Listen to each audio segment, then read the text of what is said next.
Ostvario je dječački san i na djedovini napravio najbolju arenu u brdovitoj Bosni.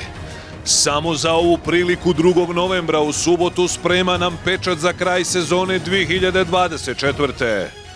U Liskovicu nam dovodi najzvučnija imena koridaškog sporta, koja predvode Rađa Škrbić, Edin Praćalić, braća Tubić, Stipo Bilandžija, Mujo Hrvačić, Dino Ramljak, Home Trans, braća Bojanić, Ivica Ladan, braća Kočić, Rami Šadić, Goran Kesić i drugi.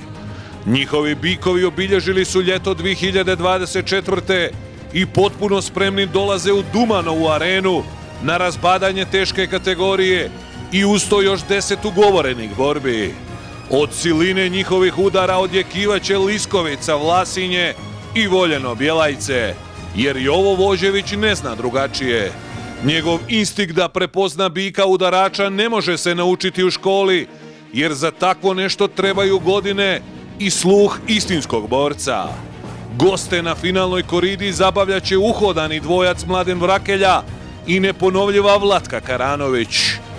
Dođite da vidite što vidjeli niste, jer Liskovica i Duman to zaslužuju. Čekamo vas!